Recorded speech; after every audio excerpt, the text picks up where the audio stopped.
Hello, hello, hello, hello, everybody. Hope we're doing well. Let me just straighten myself up in my chair. There we go. And Bobby Booth and Just Bob are both here, and they say hello, and that's very cool. You guys are right on time. It doesn't look like we have very many people in as yet, but I guess we will see what we will see. People are starting to file in the door. Kyle is here and Tony is here. Hello, guys. Welcome. First request I have for you guys actually is to tell me how things sound. Still having to kind of play around with the sound a little bit to find something optimal, because certainly the last stream that I did, which is a little bit of kind of an impromptu stream, the sound was terrible. It sounded like it was, you know, we were talking in like a gale force wind or something. So, which is not great, obviously. So, Mika is here and Dwight as well. And Buster says, "Woof." Same to you too. Let me just straighten up things as well. Otherwise, that's going to be painful to twist my back like that to go and look. Mika says, "Sounds good in my studio." Great. That's good to hear. Just Bob says, "Sound is really good." Bobby says, "Sounds good to me." Tim says, "Good." Carl says, "Vocal is fine at the moment." Well, that's good. And I hope the Studio One track that I played at the start there was okay as well. And Tony says, "Good for now." And Mark Hosley's here. He says, "Howdy, sound is good for me." Great. Awesome. Well, that's good. That's good that it's good for you guys. And I hope it's not too quiet. I've had to play around with the levels and the balances a wee bit. I have been using like a noise suppressor for a wee while on my streams, and kind of over the course of time I thought, you know what, actually all it does is, although my voice is fine with the noise suppressor, the thing I have noticed that's not fine is anytime I try and do something audio other than my voice, like a music track that I play or a Studio One session that we look at, and I'm needing to do examples in Studio One. I've noticed that the noise suppressor gets a little bit overexcited and artifacts like crazy. So it's basically the built-in noise suppressor in OBS that I'm using. And I've decided it just sounds pretty awful. Buster says, "Sounds okay. The tones above 25k hurt my ears." That's cool. Let's go see how many people we got in so far. It's the first Sunday of the new year, so we have 15 here already, which is pretty good. It'd be nice if we could push that up to above 25 today. That'd be awesome. So today we're going to be talking about any New Year's resolutions, music production related resolutions that you have in your studio, kind of what you're wanting to achieve this year, and what things that you are wanting to improve over last year. That would be really cool if we could talk about that for a wee bit. And then we're going to get on to kind of maybe talking about some common mistakes in our mixing. Mistakes that I made for absolutely ages. Until somebody said, "You know, actually your mixes would sound a lot better if you did this instead of doing that." And I kind of went, "Oh, all right, I'll go try it." So I went and tried it on my next mix, and it really made a massive difference. And I realized that I'd been making a mistake the whole time and was just blissfully unaware of it, as we usually are, you know. Until somebody comes and teaches you something, we're usually quite ignorant of things, particularly, you know, when it comes to audio, and maybe even life in general. So yeah, those are the kind of things I was hoping that we could talk about. New Year's resolutions, kind of things that maybe we want to look at improving in our work this year.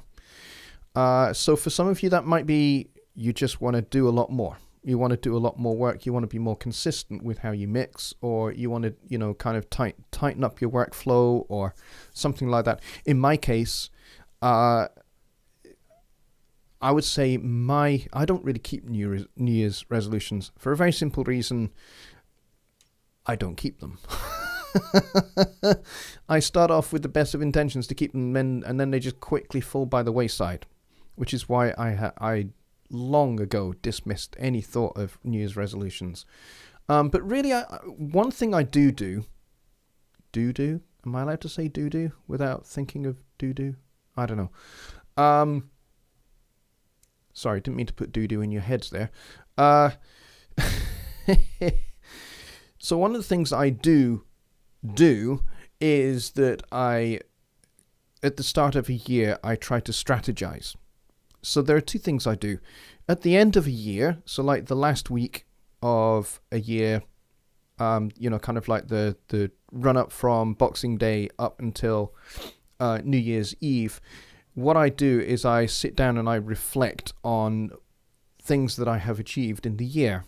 You know, whether things that I've succeeded at or things that I haven't quite succeeded at, or things that I have just done badly at or failed at.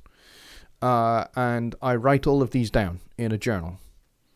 And then I think about those things. And then in the first, in the first week of the new year, the thing that I do is I take those things that I've written down and I start to plan how I'm going to tackle, how I'm going to address each one of them. If it's something that's good, then that's something I want to keep doing. So if it's something that I've had success at, I want to keep going along those lines, because I think success at something is a good thing. Let's keep developing and keep growing in that area. If it's something that I have failed at, then I plan and I strategize how I'm going to address that failure. So I will look at what created or caused the failure, and then I look at what I've learned from that, and then I look at what actual practical steps can I put into place that will not only enable me to not do that again, but enable me to improve in that area, whatever it might be, related to my work in the studio, seeing as I'm in here full time. So it might well be that I've sent off a bunch of bad tracks to clients for session work that I do, or maybe I didn't really listen properly to a client's brief, and I sent off something that just didn't really 100% fit what they wanted. Then I will kind of go and think about, I need to pay much more attention to the fine detail. And if I'm not sure about something, I need to ask and say, look, you know, obviously we're not in the same room at the same time. So, you know, we need to be very specific about how we communicate and what it is that you're looking for me to do. So stuff like that, that's what I do at the start of this year. So I have just been doing that these last few days. And so one of the big things for me that I want to improve is my output of videos for you guys. And I want to improve my live streams. So to that effect, I've got a couple of new features that I'm going to try starting introducing into my live streams now that I'm beginning to get the hang of this OBS thing. Haven't got it totally down. Jonny Gibe is the undisputed OBS champion of the world. There is no doubt about that. So he is way better at it, and his live streams are now phenomenally slick and really, really good quality, really good standard. I have much to learn still. So my streams are still a little bit one-dimensional or two-dimensional. They're not quite, you know, three-dimensional yet. So there are things I want to try out this year that will hopefully mean that my streams on a Sunday get better and that you guys get more out of them. So those are the kind of things that I want to address. So how am I going to practically do this? Well, the first thing I'm going to practically do is I'm going to ensure that once a week I release a video, a tutorial video, and it might be that I mean, I have several video series that are ongoing, like my mixing tips series is an ongoing series, and I'll just keep adding to that library of mixing tips. So you can basically go back, you can watch all of my mixing tips videos from the start of that series, which I think I started 2 years ago, up to the present, and I'm going to keep adding to those. And you know, some of those earlier videos are less good than the ones that I do now. So, but that doesn't mean I'm necessarily going to go back and replace those videos. Some of the videos I may well kind of update a little bit, like my compression series. I think I'm going to update that. Just because I think I can do better videos. Not that the content teaching-wise is poor, it's just I think I can do better in terms of quality of the video and making things a little bit more concise. So yes, so once a week I will be putting out a video on a variety of different subjects. So that's number one. Number two I've talked about, which is my live stream. Here's the third one. I would really like to involve you guys a lot more in what I do for my YouTube channel and also for my website, and I'd really like to get you guys a lot more engaged. So if you are signed up to my email list, that is kind of one of my ways in which I really want to reach out to you guys more and engage with you more. So I'm thinking about putting out a weekly email that doesn't just say, hey, reminder, my show is coming up, or reminder, I'm doing Songwriting Simplified on Wednesday with Jonny. I want to send out more helpful emails, not just kind of advertising emails, because, you know, who reads advertising emails? I don't really. You know, but that said, I hope that my reminder emails are helpful. If they are, please let me know. If they're not, likewise, please let me know. But so I want to kind of engage with you guys a little bit more through emails. So if you guys are up for that, that's great. If you're not, that's fine also. You know, feel free to unsubscribe if, you know, that's not really your thing. I will not be offended in the slightest. But if you are and you're not subscribed, then please do follow the link down in the description below, and you'll get my compression series. You'll also get the stems to my song Chanel from my 2016 EP Belonging to Tomorrow, and you can mix those. You can mix that song and you can put it up on your in your portfolio. All you need to do is just credit me as the artist. That's it, really. Just, you know, kind of say where you got the song from. That's, you know, that's all cool. You can use that. So yeah, if you're not subscribed to the email list, go do that. If that kind of idea of engagement is a good thing that you would like to get into, that's cool. So yeah, so those are the kind of things that I want to do that will hopefully engage me and you guys a lot better. So, and be able to serve you and answer your questions a lot better, a lot more efficiently. So one of the ways I think I would like you to help me with that is by, you know, tell me what kind of videos you want me to make, what subjects you would like me to cover, what burning issues are you facing, what techniques or mixing skills or mastering skills or recording skills or, you know, arranging, songwriting, you know, what kind of areas are you puzzled about, what, you know, you have questions about, you're not sure about, or you would like a little bit more depth on. Email me, Jonny@jonnylipshamstudios.co.uk. Let me know, and I will compile a list of all of your suggestions, and I will start making videos once a week featuring your suggestions, so that I'm not sitting here at the start of the week going, great, what video should I make? What's going to help you guys? Because I'm guessing, and I would like to take out the guesswork aspect of it and engage you guys more directly. So the videos that I put out every week are the kind of videos that you want to see, and you would like me to address those things. So if you are up for that, drop me an email. That'd be cool. I'm going to get to your chat in just a minute, guys. It's good to see Bob T is here as well. And Bob Powell. All the Bobs are here. That's good. So what's the other thing I was going to talk about? Can't quite remember. Okay. If I think about it, I will... Whatever the other thing is, I will put out an email blast. If I remember what the other thing I was going to talk about is. Okay, so let's go and have a look at the chat. And we will see what you guys are talking about. Kyle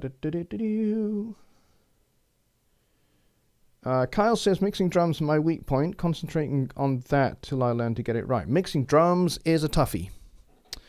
I will not disagree with you. There, it is. And once you have it, and you have the bare basics, once you have the basics of treating a drum kit as a whole instrument, then it doesn't really matter what style, what genre you work in. A lot of those basics will apply. That said, different styles of music will require different miking techniques.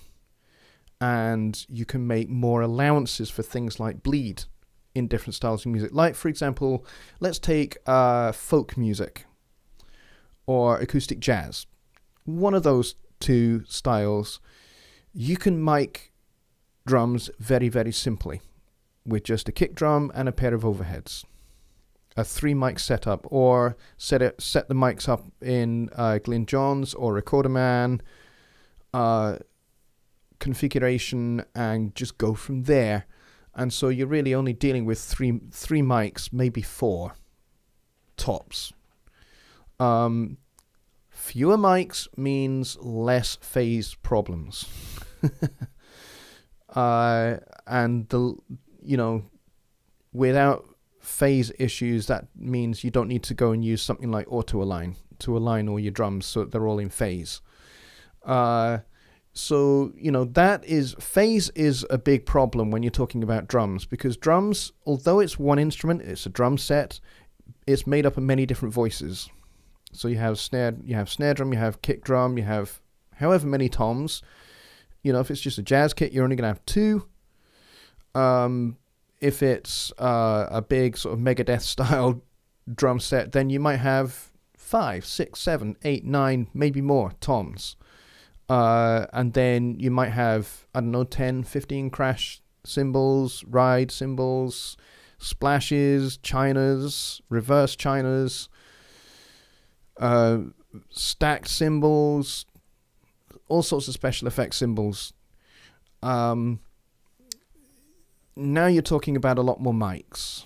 Now you're talking about, 2 mics on the snare drum, maybe 2 mics on the kick drum, and then sets of mics on all of the toms. So each tom is individually mic'd, and then you might have multiple overheads to capture all of those cymbals, possibly.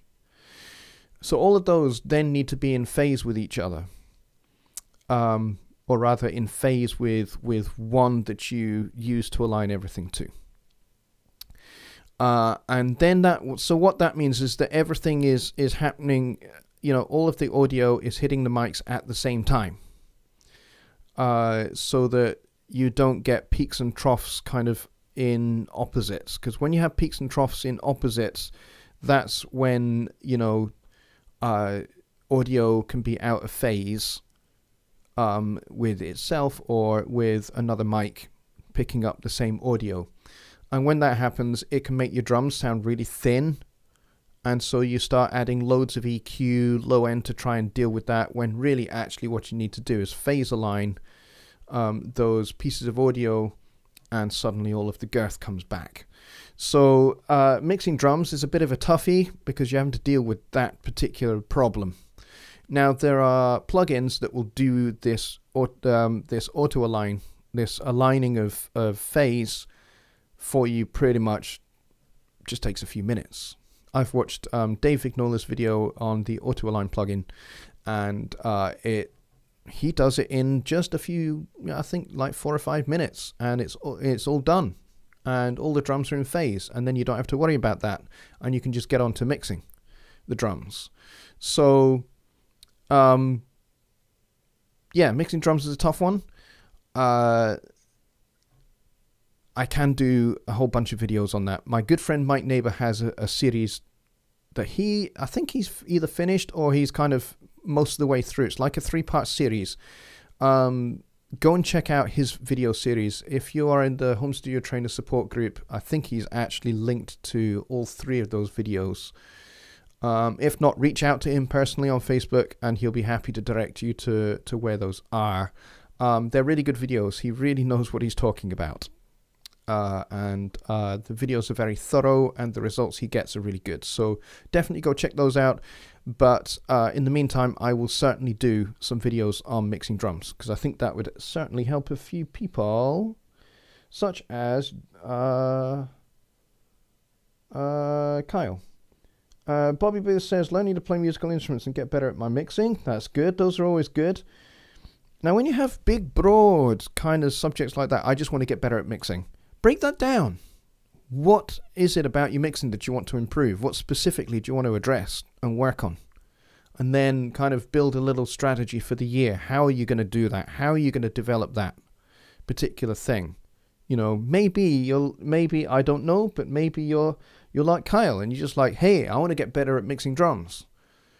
So, you know, maybe I can help. Maybe I can put some videos out there that'll help you mix drums. And, you know, at the same time, you can just go and practice and apply mixing drums in different styles. Get some drum files from, I don't know, from the Cambridge site and just mix some different drums and mix them in context.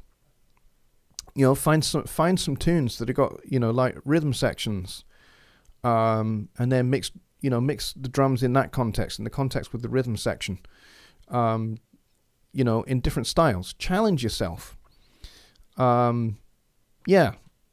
Make practical, kind of break those big, broad concepts down into something practical would be a cool thing to do. Just Bob says, still trying to learn how to make any recording, guitars, bass, etc. sound more studio quality. Great captures with good natural dynamics and sound like they don't fight for space, if you get what I mean. Yeah, those are the biggest challenges of mixing.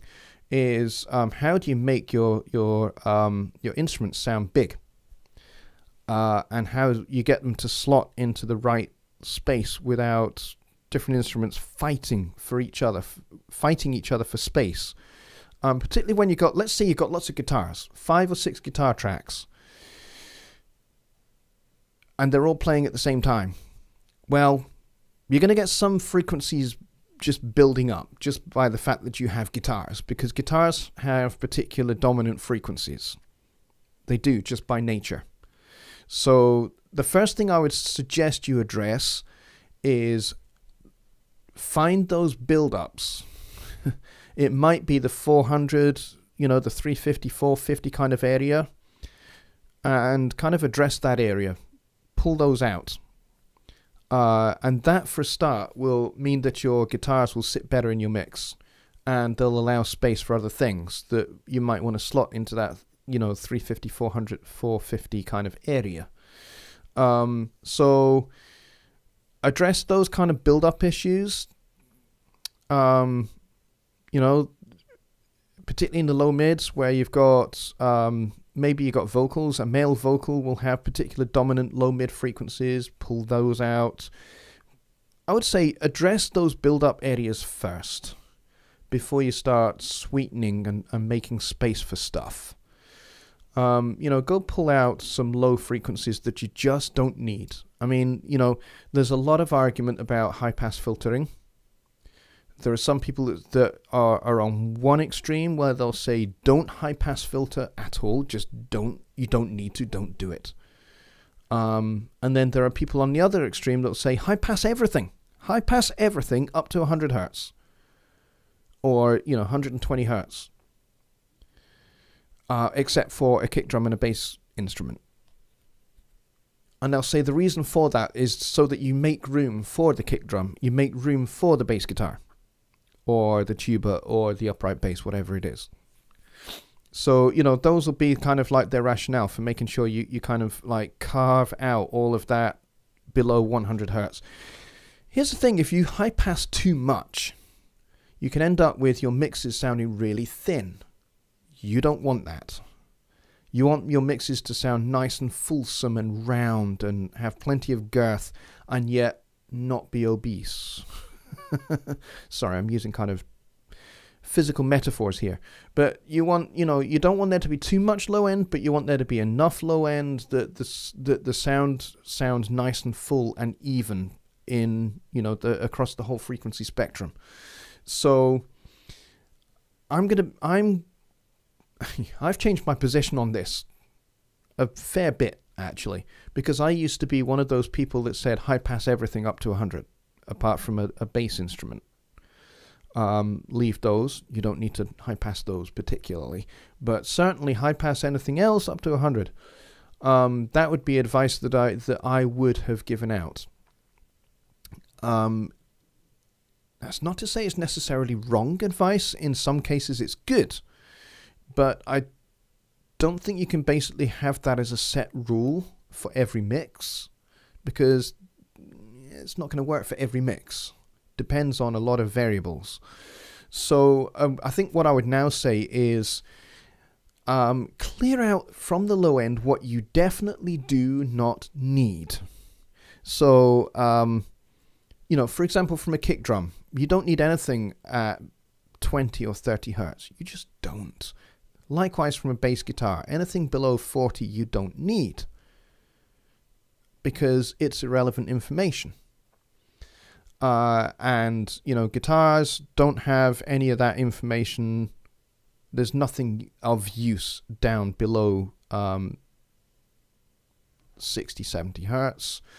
There's not really anything of use in a saxophone below that. Human voice, yeah, probably likewise, 70, 80, maybe 90. So clear out from the low end what you don't need with high pass filtering. But I would say don't kind of like have a hard fast rule about where you high pass filter to. Use your judgment.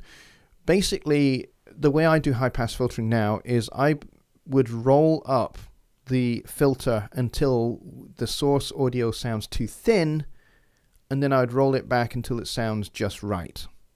So that's kind of where I do it now. So I'm a little bit more, I judge by my ears rather than I have a hard fast rule about where you should or should not high pass. And if you don't think the source audio needs it, don't do it. Leave it alone. If your track does not need any EQ, don't EQ. If it doesn't need any compression, don't compress. Move on to the next thing. Buster's still eating, taking his seat. So that's kind of where I stand on that now. I would suggest. Let me see. Let me go back up and see what I've been missing whilst I've been chatting away. Mike has all 3 videos up, also on the Peace Valley Audio His Studio site. Thank you for that, Just Bob. Appreciate that. Mika says, New Year's resolution, make notes on topics. Yeah, you know what? That's mine as well. I probably will fail cataclysmically. Let's see. Kyle has been chatting with Mike on Facebook. Very helpful. Yes, he is an extremely helpful guy. He's more helpful than he realizes.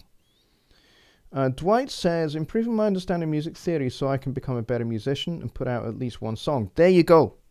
Practical target. Put out at least one song. Awesome target. Now work out your strategy for doing that. How are you going to do that? How are you going to accomplish putting out that one song? Remember my December 10th challenge? I'm not sure, Dwight, whether you took part in that. I think you did, actually. I think you did. In which case, you have accomplished this goal once already, so you know how to do it. You know that what you need to do is you need to have a release date and work backwards. That's the way to do it. Have a release date, work backwards. I'm working on an EP.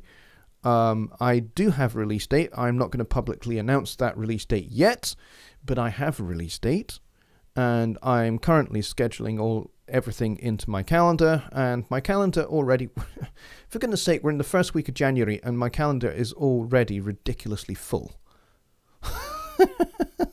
I have bookings like all the way through the year. And I have things that I have to do. I have things that I have to achieve. I have products that I want to get out there, and I have new things that are coming for 2019 that I want to launch. So I've got those in the background as well. So my diary has just become ridiculously full, and so plan it out.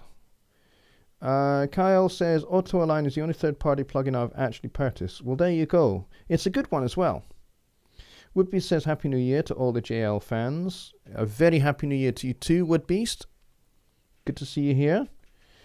Let's see. Beatrice is here. She says, hey guys. Hey Beatrice, good to see you. How are you, my dear? I hope you are well. Let's go look. Deer Creek Audio is here. Bus is eating, taking his seat. Awesome. Let's see. Woodbeast is saying something here. I just want to make sure I get this. Woodbeast says, I want my mix to sound like a CD you buy in the store. You want it to sound pro. Yeah, absolutely. That's a great target to aim for.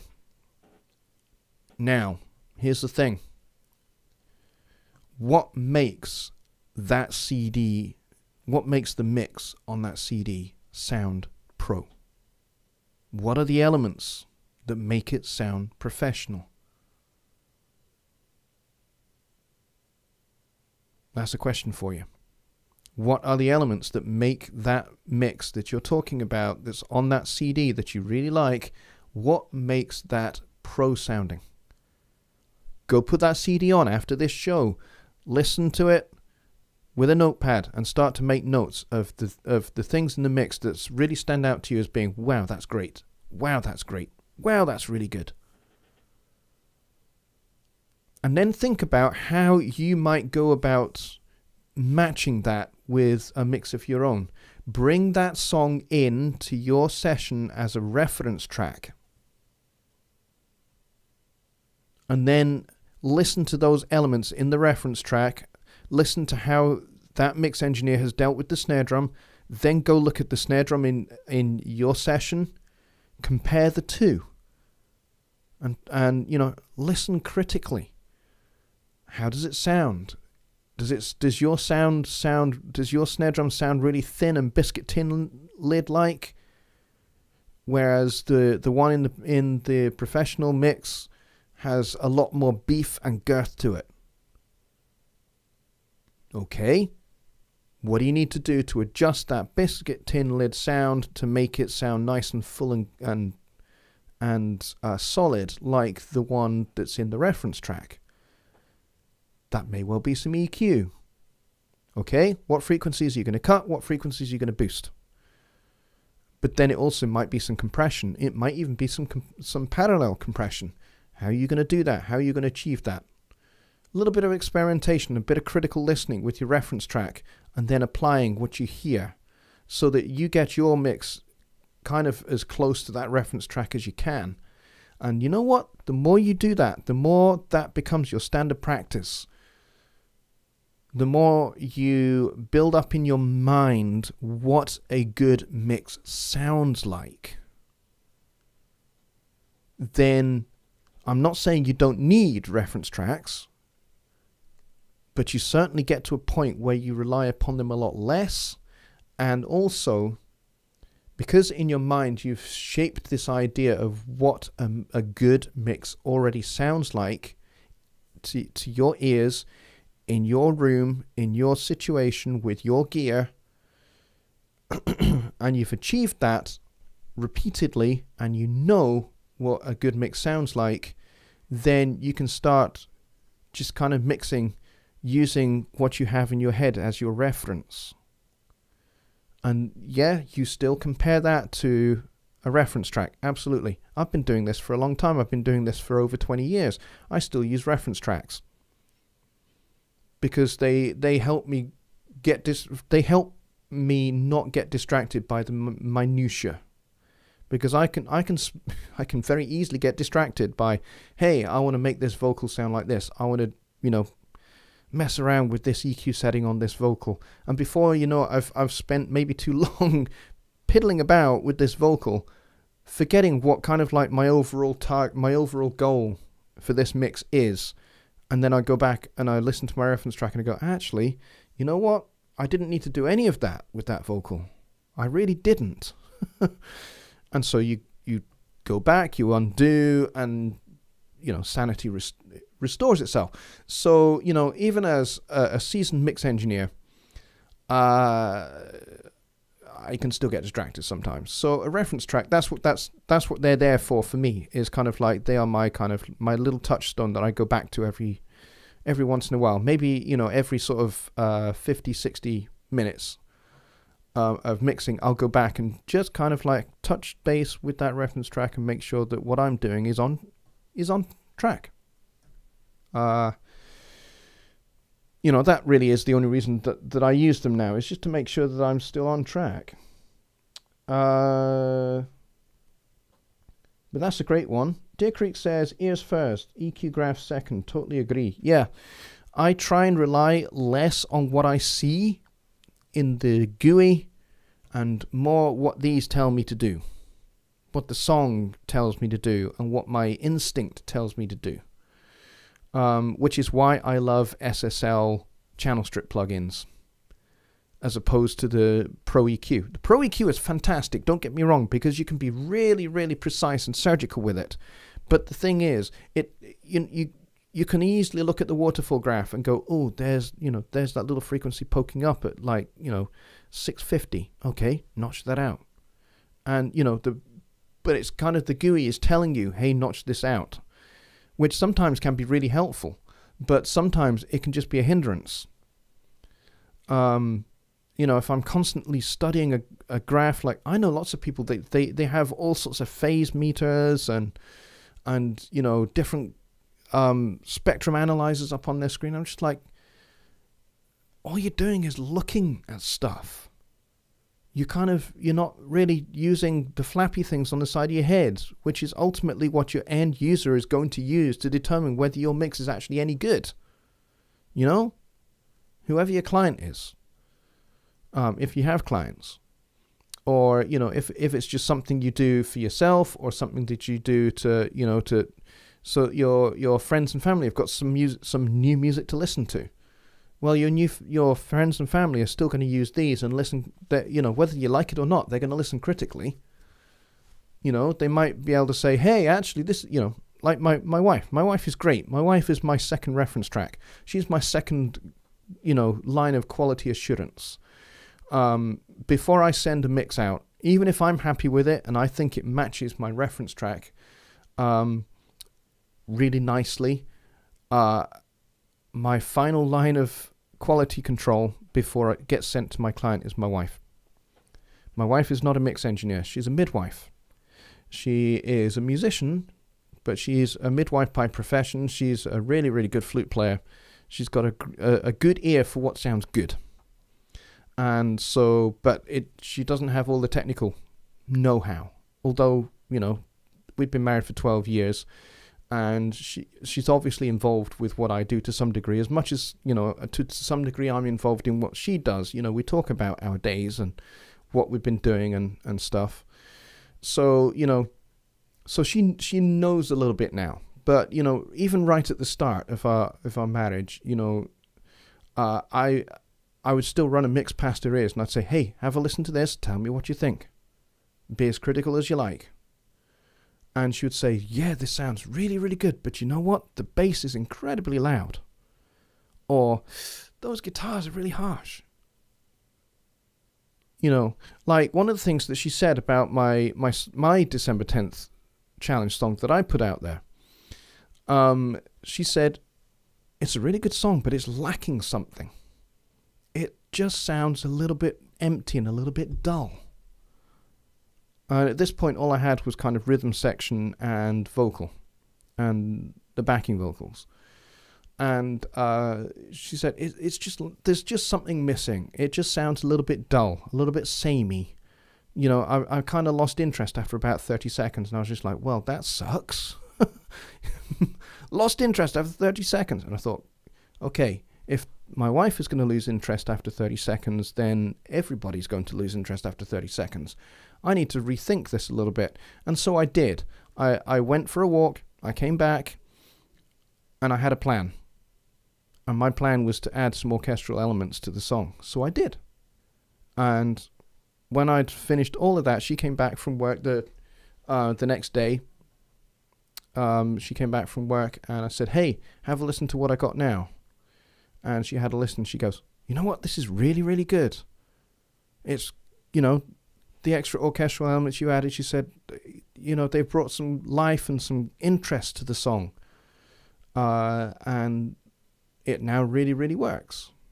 And she listened all the way through it instead of going, yeah, I'm bored now. So, you know, those kind of things are important, I think, is what I'm trying to say.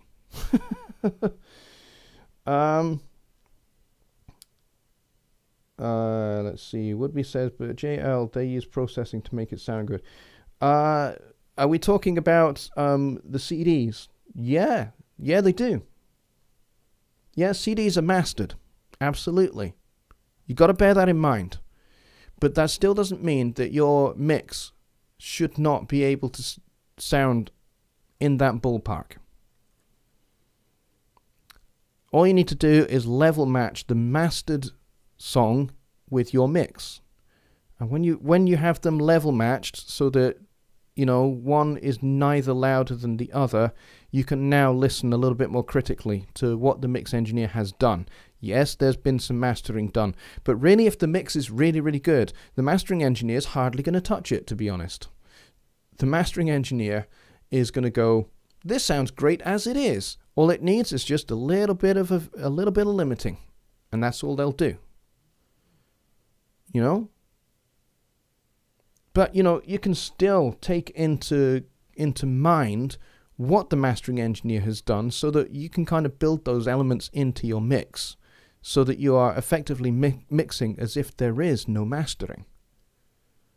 And then you'll end up with a really, really good mix that a mastering engineer will go, it's done. It's already done.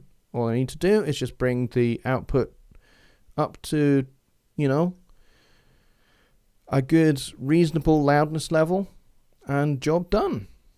Mastering engineer signs it off after 5 minutes. There you go.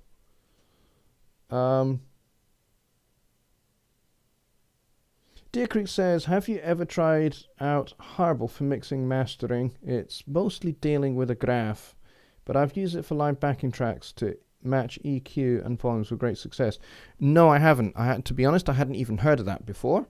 But I will go take a look. Deer Creek then goes on to say, gets slammed a lot by the pros. Okay. It's a matching kind of software to match to a reference. Don't dismiss kids for a reference. Listen, they're brutally honest. Yeah, references are brutally honest. Absolutely.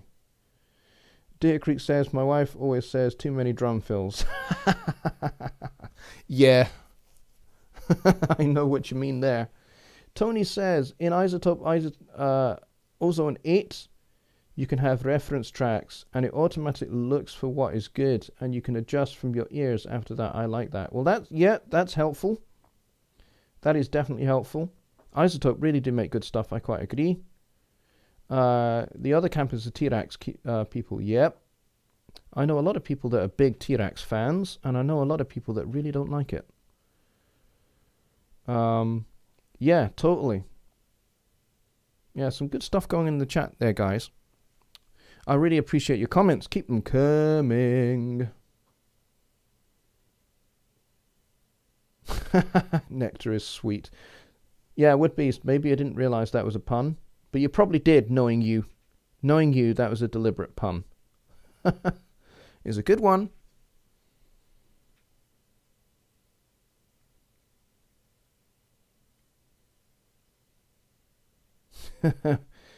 Okay, so we've kind of talked about some of you guys kind of New Year's resolutions, sort of, and I've addressed some of your questions as well. And we've got about 10 minutes left, so it's 2/3 of a pun. It's a puh. That's really good. Would be, you're on form tonight, mate. Bobby Booth says, I try to do my mixing mastering with my ears, and I also use the loudness penalty site to see how close I am. Yeah, the loudness penalty site is brilliant. That is the brainchild of my good friend Ian Shepherd, who is a fellow Brit. He lives down sort of near Cambridge in England. And he's a great guy. And he is one of the best mastering engineers that I've come across. He's award-winning. And his productionadvice.co.uk website is also an award-winning site. He is highly respected. And so the loudness penalty site is really, really good. I regularly, without a doubt, since he launched that site, I run everything through it. I run my mixes through it. Although really, to be honest, it's my masters that get run through loudness penalty, because essentially that's kind of what it's aimed at. It's kind of aimed at final production. So essentially, I think the point of the loudness penalty thing is to ensure that your masters are ready for releasing to the streaming platforms, so that your masters don't get compressed much, if at all, by the streaming platforms, so that your music doesn't get turned down lots. Which is really good because it does two things. One, it makes sure that you don't master insanely loud. And number two, it means that the streaming platform limiters don't work extra hard to squash your music because they're too loud. So it kind of, it's helpful from both of those perspectives. And one of the best features about that is that you can there's a little drop down menu on it now where you can choose what your songs will sound like on each of those platforms' algorithms. So what it's going to sound like on Spotify, what it's going to sound like on Tidal, Pandora, and YouTube, I think, is the other one that's there. And iTunes. And that's a really, really valuable thing, because then you've got kind of a frame of reference of what it's going to ultimately sound like at that point. Now, it may well be that you find that, they limit too much, they compress too much, in which case you can go back to your music and you can go back to your master and you can adjust your master down if you need to, so that it doesn't get heavily turned down. So I think that's a really, really great resource. Let's see. Do I ever use a dB meter in my studio? I have one. I don't use it much. Other than metering in Studio One, no, I don't actually have one for in the room, if that's what you mean. I do have an SPL meter. I have an SPL meter app on my phone, which I sometimes use. I used it to calibrate my speakers, and I've used it to calibrate the settings on a bass amp. But other than that, I don't really use it, because really, to be honest, I mix at a low volume, so that I can mix for longer without my ears getting fatigued, and also it protects my ears so that upper frequencies don't get any further damage to what they already have over the years. Any idea how to measure dB in a set of headphones? I wear them most of the time. SonarWorks, I think, have an option there that you can go check out. Dickory says, did live streams help your YouTube watch time a lot? I'm about 5,000 hours with the minimum of 4,000 per year for monetization. Yes, they do. They do help. They increase your watch time quite a lot, actually, if you get a lot of viewers. And certainly cumulatively, if your live streams are getting a reasonable number of viewers, it helps. Bob Powell says, my goal for 2019 is to mix at lower levels because I have a tendency to like loud music. Yeah, if the music that you are mixing is loud, I would say mix quieter. You can always crank it every now and then to see what it sounds like at the appropriate volume level for that music. But for the most part, mix at a much lower level. Because when things are quieter, here's the thing. What our ears do is when there is music that is loud, your ears compress the sound. Your ears turn that sound down effectively to protect them. So if you're listening to lots of loud music, your ears are having to work very hard to protect themselves. But what that means is that by doing that, they adjust the balance of the sound. So the louder things are, the more high end there is, and the more low end there is, because that's just the way your ears work when they are protecting themselves. So if you turn your music down to your mix down to such a point that if you were to hold a conversation with somebody sat next to you, the music would just be audible above it, above that conversation at a normal speaking volume, not shouting, but a normal speaking volume like I am right now, then that's a good volume. That's a good volume for mixing. Keep it like that. Make a note of where that volume position is so that you've got maybe some kind of visual indicator where you put the where you put your monitor control knob so you know what setting it should be at when you're mixing. I think that's a good idea. Bobby Biz says, I'm one of those T-Rex guys that loves their plugins, but I also use Plugin Alliance and stock plugins. I love Plugin Alliance plugins. Gotta say, my good friend Pete Woj turned me on to a few native instruments. I was about to say native instruments. That's not what I meant at all. Plugin Alliance. I like the Brainworks plugins a lot.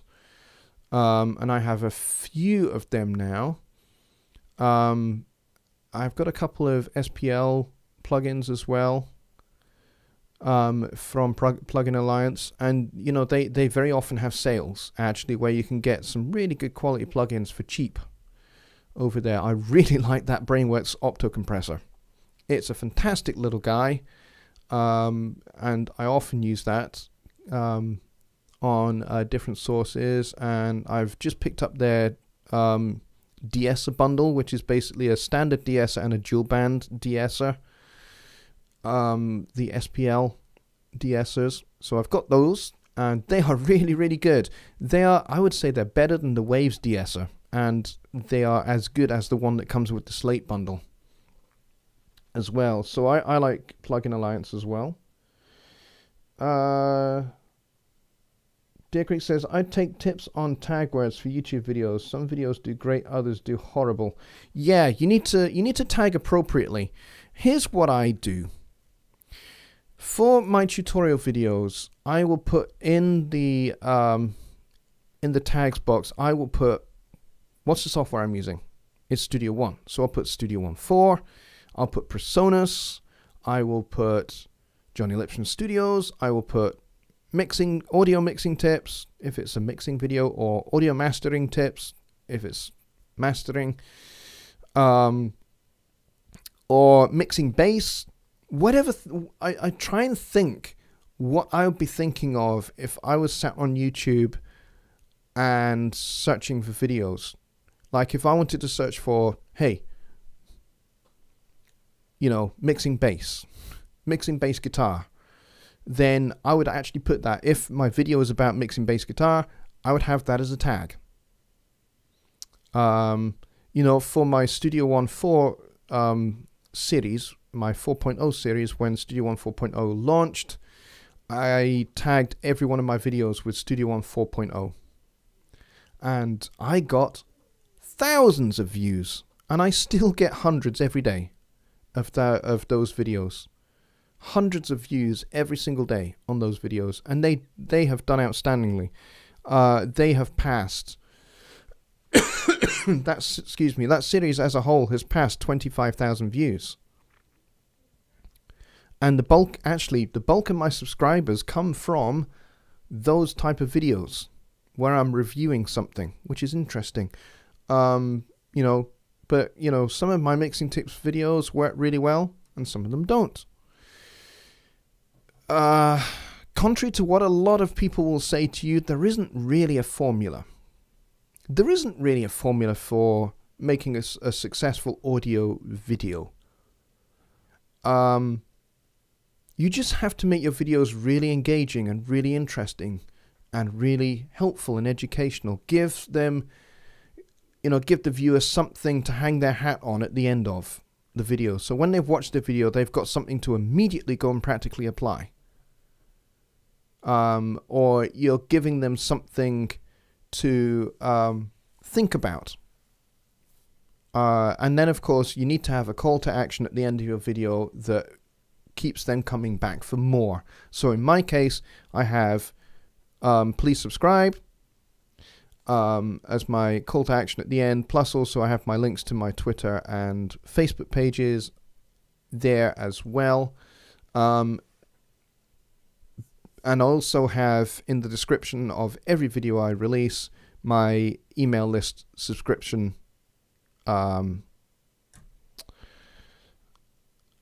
You know, it's in the description below of this video. You'll see that there's a link that you can go to sign up for my email list. Sorry, I lost my train of thought entirely there for a second. So so I have that in every single video that I do.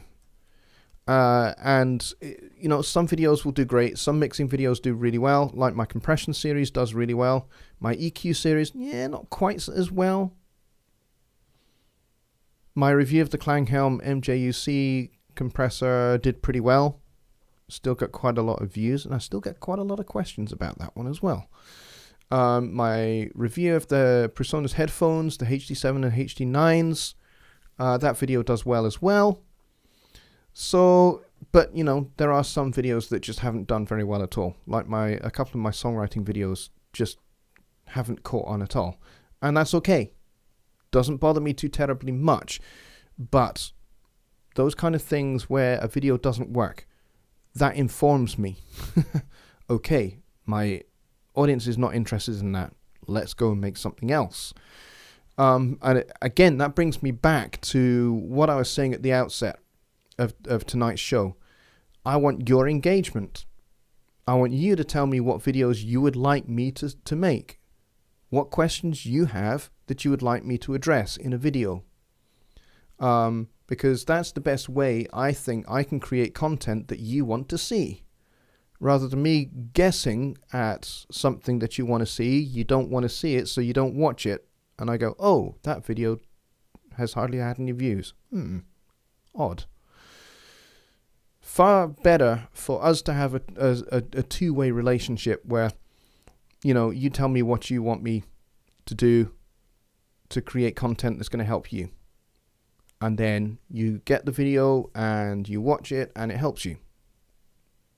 And, you know, so it out. Whoops, I smacked the mic with my finger. And so it goes round, you know. So, Deer Creek, I think that will help you out quite a lot. Deer Creek says they must entertain, teach, or make you think. In fact, I think videos should do all three. Not just one at a time. Mike is here. He says, better late than not at all. So sorry, my friend. I'm fixing a lot of business info as we discussed. Yes, I'm glad you're doing that, mate. Very encouraged. Let's see. Mike says, I put PreSonus in my tags and description and get horrible view counts. Yeah, the tagging doesn't necessarily mean that you're going to get lots of views. Because of the way the YouTube algorithm works. But it certainly helps. It's better than not putting any tags at all.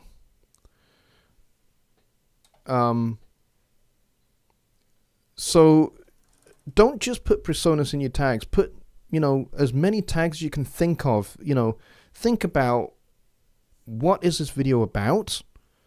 What does the video contain? What does it refer to? What things do you talk about? And then make those into tags. So, you know, some of my videos will have 5, 6, 7, 8, maybe more tags in that little, you know, box, that little tag box. And the thing is, I try and think of what would people be searching for to find this video. So that's the whole point of the tags, is to try and make your video easily searchable, easy to find. Because you have to remember, there are billions of videos on YouTube.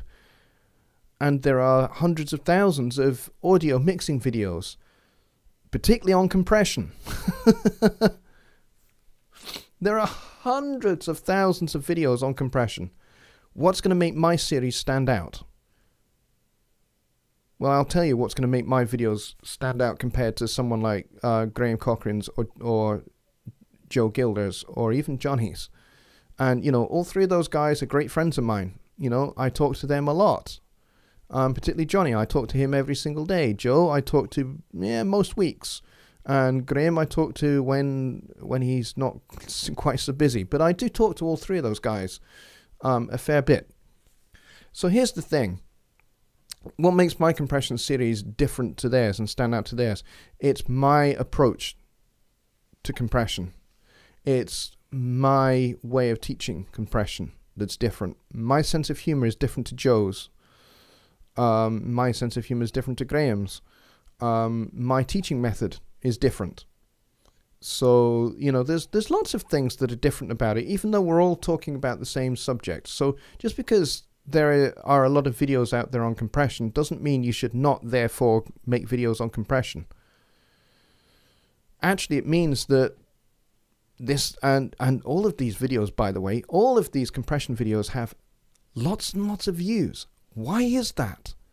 It's because a lot of people struggle to grasp this subject. They struggle a lot to grasp this compression, not just what it is, but how to actually do it, how to actually apply it to their mixes. A lot of people really, really struggle with that for a lot of years. You know, even some really, really great mix engineers that actually, you know, you look at who they work with and, you know, it's a who's who of A-list clients. And you're just like, and you don't understand compression? Really? You haven't got this? There are engineers out there that are like that. And that's because it's quite complicated.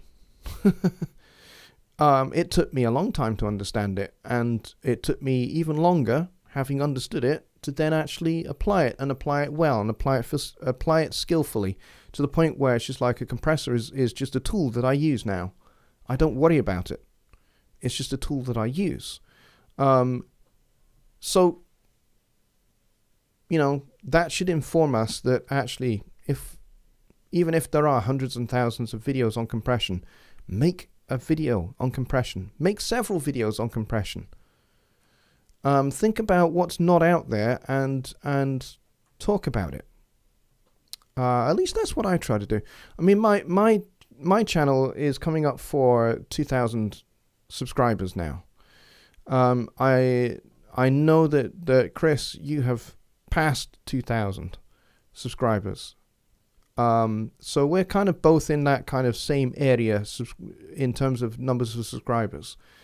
And the thing that I'm learning about YouTube and about how to be successful with YouTube is to make sure that my channel has a clear sense of direction, a clear focus in where it's going, even if sometimes certain videos don't do very well along the way. That doesn't matter, because that actually helps me to focus my channel even more. So, you know, yeah, it's hard. It's taken me a long time to get to 2,000 subscribers, but you know, I'm very, very, very nearly there. Just need another 50 subscribers and I have it. So, Tickerit says, yes, I put all those in my tags. Titles do more, I think, and YouTube recommending is by far the best. Yeah, titles are a great thing. Use your titles well. I mean, you know, when you're in a library, what makes you get a particular book off the shelf and open it and start to read it? There are two things. Number one, the cover. Cover's got to look good. Number two, the title has to be engaging and make you think, this sounds like it could be interesting. Then you open it and you start to read. So we need to make our videos like that. We need to make our channels like that. So that every video is like a chapter in a book. But it's like maybe a book in itself as well. So you need to make sure that it's attractive. We need to make sure that it's engaging and intriguing and it draws you in. So the title is absolutely crucial. You've nailed that on the head. Totally, Chris, I have to say. Just Bob says, put cat as the first word. Because it's the most searched word in YouTube. Hey, there you go. Whoopi says, Dooley spent New Year's Eve with me and we had eggs and beer. It was a gas. Dear Creek says, put a picture of taters in the thumbnail. Gets 1 million views. Mike says, put a picture of a cat in the thumbnail. Yep. Dear Creek says, my analog versus digital and best sound card got 1,000 hits a week. Lousy videos too. People wanting quick answers. Yep. Use your analytics to help you as well, actually. Look at what videos you have that have done well, even if the quality of the video is not so good compared to other videos that you made. Look at what it is that you've talked about, what it is that you've discussed. And if a lot of people are watching it, it's because a lot of people are asking the same thing, or they're interested in that same thing. You know, and also timing is an important thing. You know, one of the things that has really helped me is when there's been a major update or upgrade version of Studio One released. Pretty much as soon as it's released, I try and get at least one video out there that goes over those features, because I know that a lot of people are going to be asking that question. What does this new feature do? Show me it. That's a great way to grab a lot of subscribers. That's a great way to grab a lot of views. I have found anyway. And it's the same with plugins. You know, if Slate Digital releases a new plugin for the Everything Bundle, and you have the Everything Bundle, a lot of people are going to ask about, how does this new plugin work? You know, like when the FGA came out. I didn't do a review video of that, actually, but I probably should have. Because that would have been a really great opportunity for me to grab a whole bunch of new views and a whole bunch of new subscribers, which then I could then funnel into my email list. And then having funneled them into my email list, I can then bring them into my live streams. And having got them into my live stream, when my VIP is launched this year, I can funnel them into my VIP. And, you know, when I launch some other products, which I'm working on, you know, they are going to be more likely to purchase those products than not.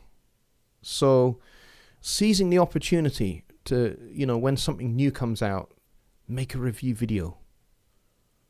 Your take on it. You know, Deer Creek Audio's take on this new Studio One feature. Peace Valley Audio's take on this new Studio One feature. My take on it. Johnny's take on it. Joe's take on it. Graham's take on it. We're all going to have a different perspective, even if we're all talking about the same thing. Anyway, we have overrun tonight because you guys got me talking. And we didn't get to the mixing mistakes section, which we were going to go over. So we will, I'll maybe either put that into a video, a little sort of 10-minute video, or we can maybe cover that in next week's stream. Or maybe I'll do both. Maybe I'll make a 10-minute video and then we can kind of unpack some of those concepts in next week's show as well. So we can certainly do that. Bobby's just subscribed to Deer Creek's channel. Awesome. HP7 Vlogs is here. How do you mix down to put to CD? You can do that in the project page in Studio One. and there's a digital release button that you can do there. How do I mix it down or bounce it down, put it onto CD? You should make a video on it because I don't know, and it'd be great to know before I buy this thing for $3,000.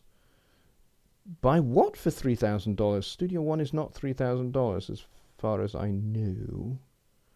HP7 vlogs even. Sorry. I have a series called Studio One from Scratch.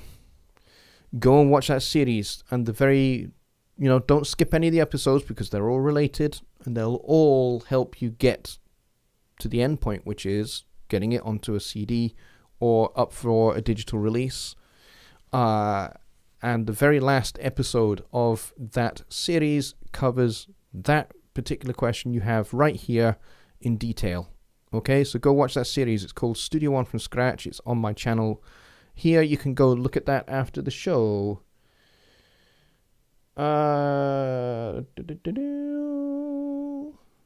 Just Bob says, as New Year's goals go, I'm building a guitar this year. Electric. Bought a neck and body and guts. Naked, no stain on paint. Should be fun. Awesome! I look forward to seeing that, Just Bob. When you have finished, you must send me a picture. Deer Creek says, helpful show though. Appreciate the rabbit trail. Yeah, thanks, Deer Creek. It was actually a really good question, and I'm glad it kind of led on to something helpful there for you. Woodby says, did you get any cool Christmas gifts? I did. I did actually. I got some really good ones. Some that I cannot talk about at the moment. But I will be able to hopefully very soon. Just Bob says, really interesting show tonight. Well, I'm glad you found it interesting. I'm pretty much going to wrap it up here. But before I do, I'm going to show you something that I made, which I forgot to use, but we will in the next show. I've got this new graphic.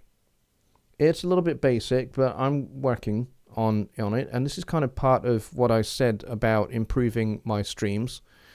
And if any of you guys are good at graphics and you've got some ideas and you'd like to help me out and contribute some graphics for the show, then I would be delighted to have your help.